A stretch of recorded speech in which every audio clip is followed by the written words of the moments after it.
ባለዋሽንቱ ሰማዕት ተራኪ ኢናያ። ለቻናላችን አዲስ ከሆናችሁ ላይክ፣ ሼር፣ ሰብስክራይብ በማድረግ ለወዳጅ ዘመድ ያጋሩ። አብራችሁን ስለሆናችሁ ከልብ እናመሰግናለን። የመስሪያ ቤታችን ጥበቃ ጋሽ አባት ሰላምታ ሲሰጡኝ ከሰላምታቸው ቀጥሎ 20 ጊዜ መድፍ የሚተኮስ ይመስለኛል። ገና ሲያዩን ቀኝ እግራቸው እስከነ አገጫቸው ያነሱና ቁልቁል እየተምዘገዘጉ አውርደው በወታደር ጫማቸው በሲሚንቶ የተለሰነው ወለል ይጎስሙታል። ገጭ! በቀን 10 ጊዜ ቢያገኙኝ በቀን 10 ጊዜ ገጭ! ይህች ምድር መቼም አይነት ወላ በወታደር ጫማ ወላ በነጠላ ጫማ ወላ በባዶ እግር ብትወድቅ ብትወገር ዝም። እኔ እርግጫው ለበዛበት ወለል እንዲሁ ለጫማቸው አዘኜ እና ደግሞ ለዚህ አይነት ሰላምታ ምላሹ ሁል ጊዜ ስለሚያደናግረኝ ወደ እሳቸው እግር አላበዛም። ዛሬ ታዲያ ቢሮዬ ለሆነ ጉዳይ ጎራ አሉ። ላካን ነው እንዴ? እሺ። ከጠረጴዜ ፊት ለፊት ያንን ማዕተኛ ሰላምታቸውን ሲሰጡ እግራቸውን ሲያነሱት ጆሮዬንም አይኔንም ልደፍን አሰብኩ። ለሁለቱም ሳልደርስ ገጭ! ጠረጴዛ ላይ የተቀመጠው መቁጠሪያ ባስነሱት ነፋስ ተገለብጦ ሚያዝያ ላይ የነበረው ገጽ ቀድሞ ግንቦት ላይ ተገኘ። ግንቦት 20 በቀይ ደምቋል።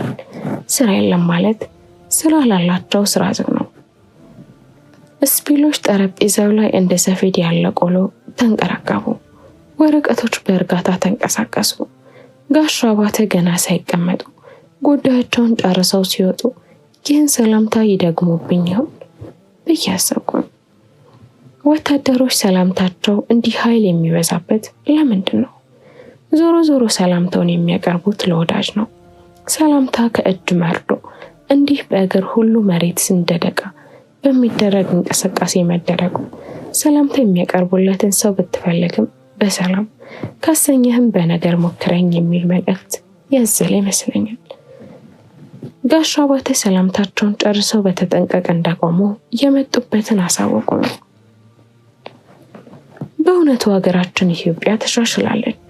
እኔ እኮ ቢሮዬ መጥተው በመድፍ ቀረሽ ሰላምታ ቢያሾብሩኝ ልክ እንደ ቀዳማዊ ኃይለ ሥላሴ ደርጎች ቤተ መንግስታቸው ድረስ ሄደው እንዲህ አይነት ሰላምታ ከሰጡ በኋላ ወረቀት መዥረጥ አድርገው ለእርሱ ደህንነት ሲባል ወደ ተሻለ ቦታ እንዲዘዋወሩ ተወስኗል። እንዳሉት ጋሽ አባተም ለኔ ደህንነት ሲባል ከስራዬ መባረሬን መፈንቅለ ስራ መደረጉን ሊያረዱኝ ነበር መሰለኝ። እሳቸው ግን በወታደራዊ ሰላምታ መንፈሳዊ መልእክት አቀበሉኝ። አቶ አብርሃም ለሚመጣው መድኃኔዓለም እቤት ዝክር ስላለ ከባለቤቶት ጋር መጥተው ጠበል ጣዲቅ እንዲቀምሱልኝ በማክበር ጠርቼዎታለሁ። ይህ ሁሉ መድፍ ቀረሽ ሰላምታ ለሌላ ሳይሆን የሚመጣው 27 ቤታቸው ነበር ሲጠሩኝ ነው። ከአነጋገራቸው ቆፍጠን ስላለ ነው መሰል ከነ ባለቤቱ ጋር ሲሉኝ ያገባሁ መሰለኝ። ነገር ስራቸው ሰንደና ስላደረገኝ እንዲቀመጡ ጋበዝኳቸው። ቡና ለሁለታችንም አዘዝኩ። ከዛ ወግ ፊት ለፊት የተከፈተ ቴሌቪዥን ናሽናል ጂኦግራፊን ያሳያል። አንድ ነብር አንዲት ሚዳቋ ያሳዳል። አሯሯጡ የሚሮጥ ሳይሆን የሚበርን የሚመስለው። ጋሽ አባተ ቡናውን እንደያዙ ነብሩ ላይ ተመስጠው ቆዩና አፋቸውን ጠርገው አቶ አብርሃም ነበር እኮ ጉድ ያለው ፍጥረት ነው አሉ። እንዴት? ካልደረስኩበት አይደርስማ። አሁን ሚዳቋ ደርሳበትን የሚያሰድዳት አልኩ ፈገግ ብዬ። ሃሃ እነሱማ በይና ተበይ አርጎ ፈጥሯቸው ምን መደረግ ያሻቸዋል? ግን ነብር ሰው ጋር በፍቅር ይኖራል። አያቴ ነብር ነበራቸው፣ ያውም 2። ታዲያ አጎቴ ዋሽንት ሲጫወት ለብቻው ነው፣ ወደ ሰማይ ይወርዳል፣ ወይኔ ይቀሰቅሳል። የድሮ ጠላትህ ሳይቀር ነው ትዝ የሚልህ። ደግሞ ዋሽንት ይወዳል አልኩ ሰምቼ ስለማላውቅ ገርሞኝ። መድኃኔዓለምን ነብር ዋሽንት ከሰማ ከተፍ ነው።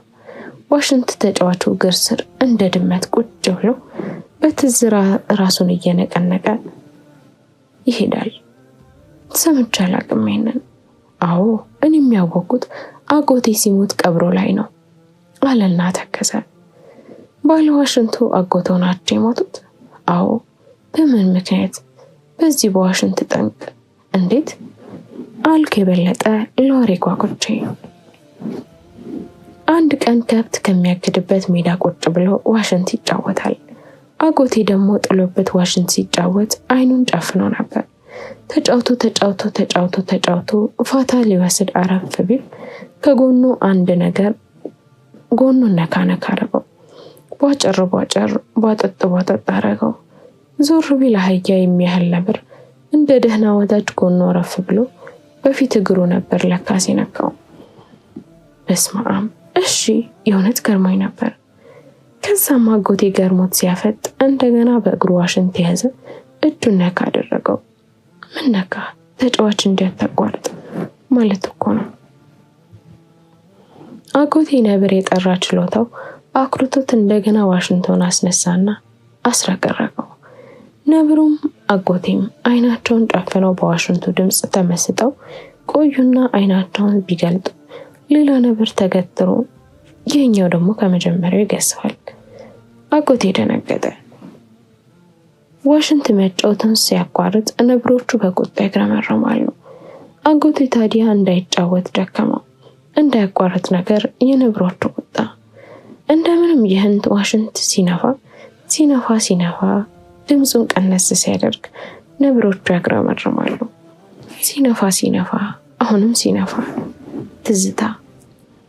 አምባሰል ባቲ ሲነፋ አንቺ ሆዬ ሸማሙን ሸበላ ጉብልዬ የባህሩ ቀኝ የፍሬው ኃይሉ የሂሩት በቀለን ሲጫወት መሸ። በህሉ እንግዲህ ወርቆቼ መሸ። ሚስቴ ትሰጋለች ልሂድ የነገ ሰው ይበለን ብሎ ሊሄድ ሲነሳ ነብሮቹ የቁምጣውን ጫፍ ለሁለት ነክሰው ጎተቱና መለሰው አስቀመጡት። የታባህ ልትሄድ ነው? ከሰው ትዝታ ቀስቅሰህ እንደማለት። እንደው ምን ነው ይህ ዋሽንት የለመድኩት ምን ነው በቀረብኝ እያለ ሲነፋ ነጋ። አሁንም ነብሮቹ ወይ ፈንገድ። ሲነፋ ልክ 10 ሰዓት ሲሆን ልቡ ጦሽ ብላ እዛው ድፍን አለ። አያጎቴ ብለው ተከዙ።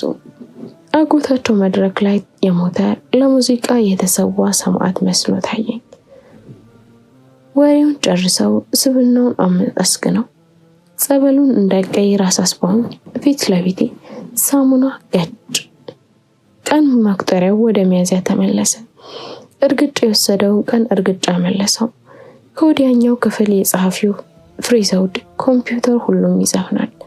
ዛሬን የማይሰለቻት ጉድ ናት። ነብር አጠገቧም ቆሞ ዘፈኑን እንዳትዘነጋ የከለከላት ይመስል። ለነገሩ ኑሯችን ራሱ እንደ ባለ ዋሽንቱ የጋሻ ባተ አጎት ናት። በግዳጅ ዘፈናችን ተመልካች ደስተኛ ናቸው እያልን እንድንገጦሽ የምንል ምስኪኖች፣ ዝንብል የምንል እንደ ውሃ ስንት ነብር አለ ለራሱ ደስታ ጉልበታቸውን ሲመጥን የሚኖር ድፍን ከዋሽንታችን ከልቱ ከነዘማት እንጉርጉራችን እንደ ቀልድ ለራሳችን የጀመርናት ዘፈን ለማቆም የሌሎችን ፍቃድ ተጎፈጎፍን። አጀንዴን አንስቼ ከቢሮ ወጣሁ። ስብሰባ አለብኝ። አለቆቼ ለተሰብሳቢዎች እንድናገር ያዘዙኝ መልእክት በአጀንዴ ተከትፏል።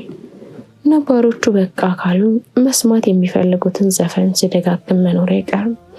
እንዲህ ስብሰባው ላይ ይህን ዋሽንት ስነፋ በቃ ኑሮ ይቀጥላል።